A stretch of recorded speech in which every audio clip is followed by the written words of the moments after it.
Hi అండి, welcome to our channel Kittu ideas and blogs. ఇదైతే మా అక్క చిన్న పాప కోసం మొక్కు ఉందండి.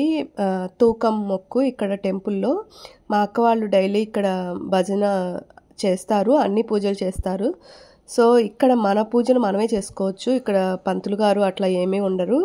స్వామి వారికి మనమే అలంకరణ చేసుకోవచ్చు, మనమే పూజ చేసుకోవచ్చు. ఇంకా అక్క మానస అంటే అక్క వాళ్ళ పాప పేరు మానస, తను ఇద్దరు వెళ్ళే టెంపుల్ ఇది ఎప్పుడు. సో ఇక్కడైతే మొక్కు ఉంది అక్కకి, పాప ఇట్లా ఎవరైనా పుడితే తూకం ఇస్తానని. సో ఆ మొక్కు తీర్చుకోవడానికి అయితే ఈరోజు వచ్చాము. ఇక్కడ ఈరోజు విశేషం ఏంటంటే 1 ఇయర్ కరెక్ట్గా 1 ఇయర్ ముందు నుంచి హనుమాన్ చాలీసా చదవటం స్టార్ట్ చేశారు. ఇంకా ఈరోజు ఇయర్ కరెక్ట్గా ఇయర్ ఎండింగ్, కరెక్ట్గా 1 ఇయర్ అవుతుంది వీళ్ళు స్టార్ట్ చేసి. ఇంక ఈ రోజుతో ఎండ్ చేశారు. ఇంకా భోజనాలు పెట్టుకొని కొంచెం విశేషంగా పూజలు అవి చేసుకొని ముగించారన్నమాట. ఇంకా సో అన్నీ కలిసి వస్తాయని చెప్పి ఇంకా పాపకైతే ఈరోజే మొక్కు కూడా తీర్చుకోవడానికని మా అక్కయ్య పెట్టుకుంది. ఇంకా అది చూసుకోవడానికని మేమందరం వెళ్ళాము.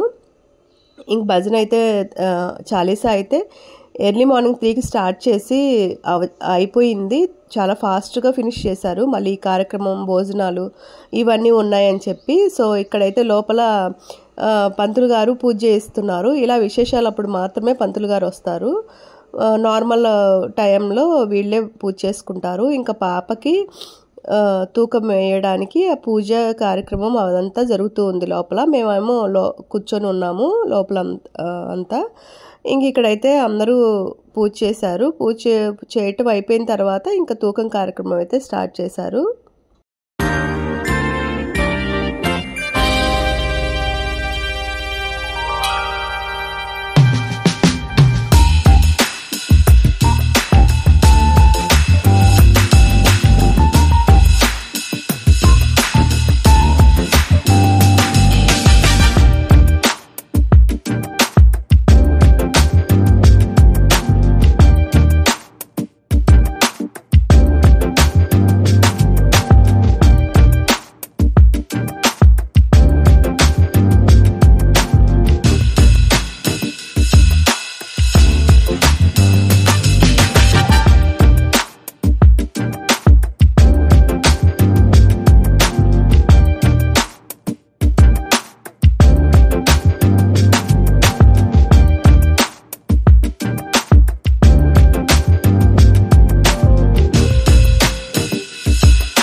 ఇంకిక్కడైతే తూకం వేయటానికి మామూలు అట్లా లేదు టెంపుల్లో లాగా. సో ఇదైతే చిన్న గుడి, ఇంకా స్టార్ట్ చేయలేదు ఇట్లా తూకాలు వేయటానికి, మొక్కులు ఇట్లా తీర్చుకోవడానికి అన్నట్లు. సో ఎలా అని చిన్నది తూకంది దొరికితే అది తీసుకువచ్చారు షాప్లో ఇట్లా. అది తీసుకొచ్చిన కాడి నుంచి దాంట్లో పాప ఎలా పడుకుంటుంది అనేది పెద్ద టాస్క్ అయిపోయింది మాకైతే. కానీ చాలా పొందిగ్గా ముడుచుకొని పడుకుంది, మాకు ఏ టెన్షన్ లేకుండా. అది చాలా హ్యాపీ అనిపించింది. చిన్న కాట పాప ఎలా అడ్జస్ట్ అయి పడుకుంటుందో అది కరెక్ట్గా తూకం వేయాలి కదా అని చెప్పి మేమందరం దాని గురించి ఆలోచిస్తూ ఉంటే చక్కగా ముడుచుకొని పక్కగా పడుకుండిపోయింది. ఎక్కడ ఏ ఇబ్బంది లేకుండా చాలా ఫంక్షన్లు అయితే చాలా ప్రశాంతంగా జరుపుకుంటుందండి మా పాప అయితే. ఎక్కడ ఏడవటం ఇలా ఏమీ ఉండదు, పడుకునిద్ది, లేకపోతే లేచి చూస్తూ ఉంటుంది. బాగా ఇబ్బంది అనిపిస్తే కొంచెం అట్లా ఏడ్చి ఆపేసిద్ది, ఇంకా అట్లా ఉంటుంది తనతోటి. పిల్లలు అట్లా ఉంటే చాలా ప్రశాంతంగా జరుపుకోవచ్చు కదా ఏ ఫంక్షన్ అయినా. వాళ్ళు ఏడుస్తుంటే మనకి ఏది అర్థం కాదు, ఏడుపుతో మళ్ళీ మనం ఫంక్షన్ ఏది జరుపుకోలేము. ఇంకా అట్లా ఏం కాకుండా చక్కగా కూర్చొని చూస్తూ ఉంటుంది పడుకొని, లేకపోతే నిద్రపోతూ ఉంటుంది. చాలా ప్రశాంతంగా అయితే అనుకున్నట్లు పూజ అయితే పూర్తి చేశారు అక్క వాళ్ళు. అలాగే మొక్కు కూడా చెల్లించుకున్నారు.